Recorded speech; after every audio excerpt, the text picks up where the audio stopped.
जिहादियों के लिए क्या कहेंगे आप? इनके जो औलाद पेट में हो सभी बाहर निकाल के मार दे पुलिस। हम तो ये चाहते हैं पुलिस से जी। ये योगी जी मॉडल है।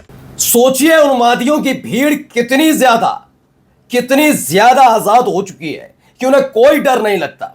यह मत सोचिए कि फलाना राज्य में बीजेपी की सरकार है तो वहीं पर खुली छूट है कि मदरसे, कब्रिस्तान, मस्जिद, अजान, दाढ़ी, टोपी, हिजाब इनका विरोध करिए। आज आपको दिखाऊंगा कांग्रेस शासित राज्य में भी कुछ ऐसे ही हालात हैं, किसी से बदला हुआ नहीं, छिपा हुआ नहीं है। उन्मादियों को पता है उनका कुछ बिगड़ने वाला नहीं है। वजह यह है कि एक मुस्लिम जोड़ा, जी हां, पति पत्नी मुस्लिम, बस महिला ने, चूंकि मुस्लिम महिला बुर्का पहनती है तो दावा किया जा रहा है कि उनसे बदतमीजी न केवल की गई बल्कि खुलेआम बीच सड़क पर मारा पीटा गया। क्यों? क्योंकि महिला ने बुर्का पहन रखा। कौन है ये उन्मादी बताऊंगा, और किस कांग्रेस शासित राज्य से निकली तस्वीर वो भी दिखाऊंगा आपको आज ये भी कि बहुत बड़ी बड़ी बातें की जाती हैं ये वो महिलाओं के सम्मान में ये, लेकिन आपको बताऊं लफंगों का एक सरदार खुल्लम खुल्ला मुस्लिम महिला ये कह रहा है कि अगर उनके पेट में बच्चा है तो चीर का पेट से बच्चा बाहर निकाल लीजिए। सोचिए किस तरह की भाषा शैली, कितने जहरीले लोग हैं। लेकिन सवाल यह है बिफोर और आफ्टर वाली कहानी इनके साथ नहीं होगी क्या? पूछूंगा सवाल, दिखाऊंगा भी, और आपको बता दूं 7 लोग गिरफ्तार होते हैं आईएसआई से। आईएसआई पता है ना, खुफिया एजेंसी पाकिस्तान की, आतंक फैलाती है ना, उससे। लेकिन उस पर हाय तौबा नहीं मचा रही इस देश की मीडिया। क्यों? क्योंकि उनमें 7 में से 5 नाम जो हैं वो उसी समुदाय से ताल्लुक रखते हैं जिन समुदाय के इशारे पे नाचते हैं। जी हां, और तो और भी कई खबरें आपको दिखाने जा रहा हूं। 6 मस्जिद और मदरसों को जमीन खाली करने का आदेश दिया गया और सुनवाई के लिए सिर्फ 1 दिन का वक्त दिया है कि 1 दिन में हो सके तो देख लो, वरना खाली करो, कुछ नहीं रुकने वाला। और बहुत सारी खबरें भी है। नमस्कार, मैं हूं प्रज्वल गौतम और आप देख रहे हैं the live TV. The live TV, सच सबसे आगे। सबसे पहले शुरुआत इस वीडियो के साथ। यहां देखिए कैसे उत्पातियों का झुंड टूट पड़ा है।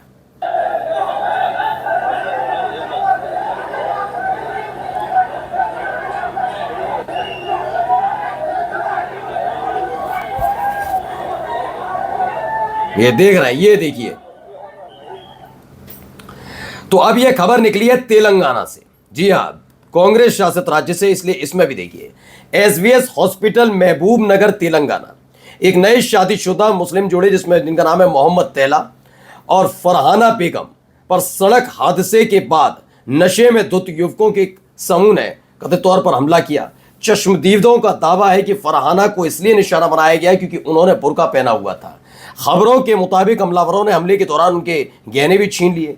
चश्मदीदों के मुताबिक फरहाना बेगम को एसवीएस हॉस्पिटल परिसर की तरफ घसीटा गया और बार बार पीटा गया, जिससे उनकी पसलियों में चोटें आईं। मोहम्मद तलहा और उनके चचेरे भाई के सिर में गंभीर चोटें आई। स्थानीय लोगों का आरोप है कि हमले के दौरान पीड़ितों के कपड़े तक फाड़ दिए गए, उन्हें सबके सामने अपमानित किया गया, ये दावा किया जा रहा है। ठीक है ना? अब जरा इस आदमी को सुनिए, कितना गंदा और घिनौना आदमी है। सवाल बस ये है कि क्या बिफोर आफ्टर कर पाएंगे या ऐसी ही विचारधारा के साथ इस देश की सरकारें भी चलती हैं? नहीं छोड़ेंगे। इनके पेट में जो बच्चा है उसे भी निकालने का, मारने का प्रयास करेंगे अगर हमारे बच्चों को मारा गया। अब लड़ाई आर पार की होगी। क्या कहेंगे ऐसे? मुसलमान घर है, आरोपी घर नहीं है, मुसलमान घर है जी। आरोपी मत कहो। ऐसे जिहादियों के लिए क्या कहेंगे आप? इनके जो औलाद पेट में हो सभी बाहर निकाल के मार दे पुलिस। हम तो ये चाहते हैं पुलिस से जी। ये योगी जी मॉडल है, सुनो। और इस योगी जी मॉडल में इसके नहीं, इसके जो सहायता करने वाले हैं उनके भी घरों में बुलडोजर चले। आज पहली, अब आप अंदाजा लगाएं, योगी मॉडल का जिक्र कर रहा है ये आदमी। बस योगी आदित्यनाथ जी देख लीजिए, क्या वाकई आपका मॉडल ऐसा ही है? ये योगी मॉडल तक का जिक्र कर रहा है। ये कह रहा क्या है, कितना गंदा और घिनौना आदमी है, लंपट है, लुच्चा है। मैं ये नहीं कह रहा किसी अपराधी का समर्थन करना चाहिए, बिल्कुल नहीं। कानून के हिसाब से उसके खिलाफ कार्रवाई होनी चाहिए।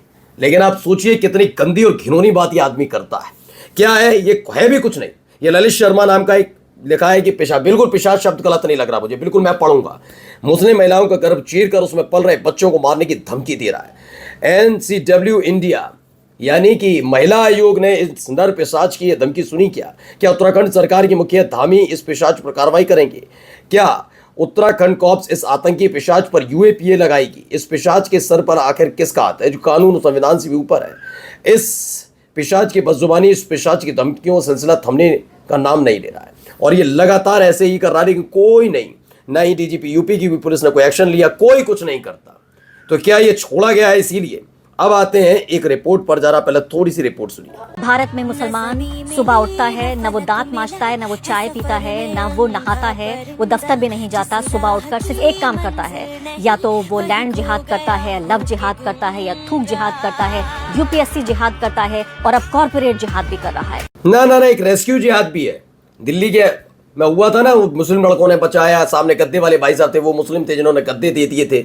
आजकल रेस्क्यू जिहाद भी निकाला है इन लफंगों ने। अब देखिए, Pak spy agency ISI back terror network busted in Delhi, 7 गिरफ्तार हुए। नाम पढ़ लीजिए, अनस त्यागी, मोहित एलिस योगी कहता है अपने आप को, दीपक अग्रोला, इसमें एक नाम आता है, दूसरा आरिफ, करणवीर सिंह, जतन और साबिर। ये 3 नाम निकलकर सामने ऐसे, अनस त्यागी है चूंकि वो मुस्लिम ही लगा, 3 नाम ऐसे, और बाकी के 4 नाम किसके, इसलिए ज्यादा चीख पुकार नहीं।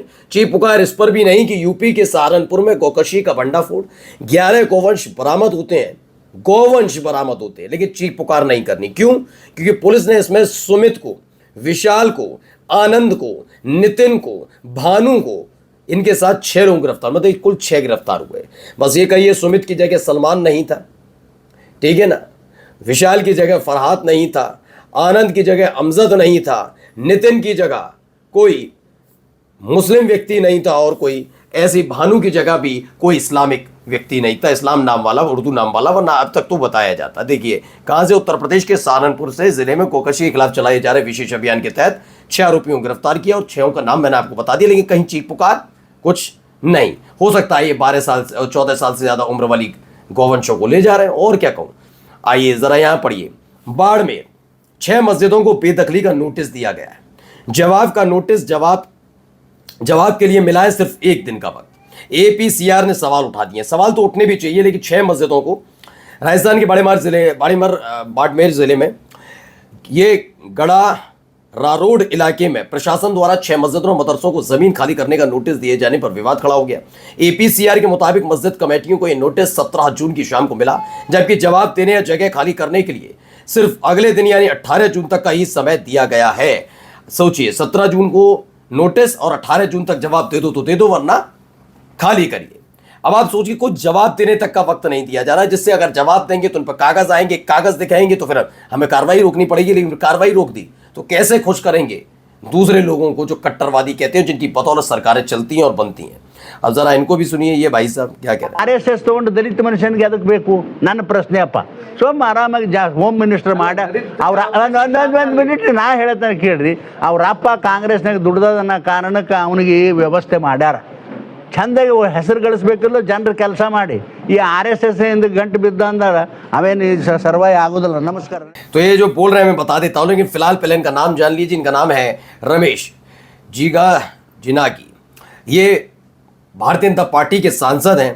हाल ही में आपको पता होगा, कर्नाटक के गृह मंत्री हैं प्रियंक खरगे, वो कह रहे हैं, उन्होंने अभी हाल ही में एक बयान भी आ गया कि RSS को बैन करने वाली बात कोई नहीं है, कोई बैन नहीं होने जा रहा, लेकिन उसको रजिस्ट्रेशन कराना बहुत ज़रूरी है।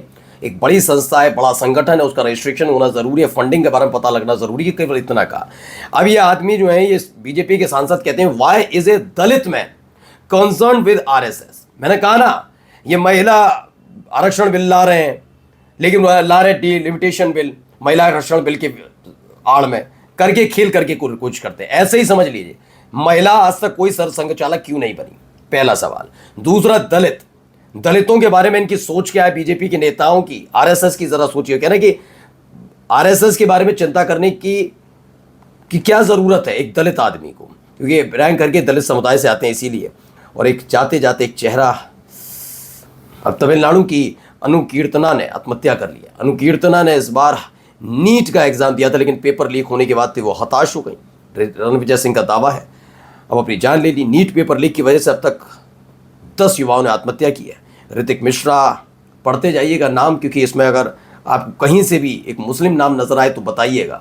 फिर भी सोचिए, धर्मेंद्र प्रधान का इस्तीफा नहीं होगा, हिंदूवादी संगठन के सांप नहीं लूटेगा, छाती पे कोई लेना देना नहीं। क्यों? क्योंकि वो एक पार्टी के लिए सिर्फ चाटुकारिता कर, धर्म के साथ नहीं खड़े। पढ़ते जाइए नाम, ऋतिक मिश्रा, अंशिका पांडे, प्रदीप मेघवाल, सिद्धार्थ हेगड़े, आकांक्षा चतुर्वेदी, भाग्यश्री, रेणु मीना, रिया कुमारी थापा, उमेश माली और अनुकीर्तना, ये लोग हैं। इनमें से एक भी नाम उर्दू वाला या मुस्लिम वाला है, फिर भी अपने आप को हिंदूवादी संगठन के लोग बताते हैं। नमस्कार।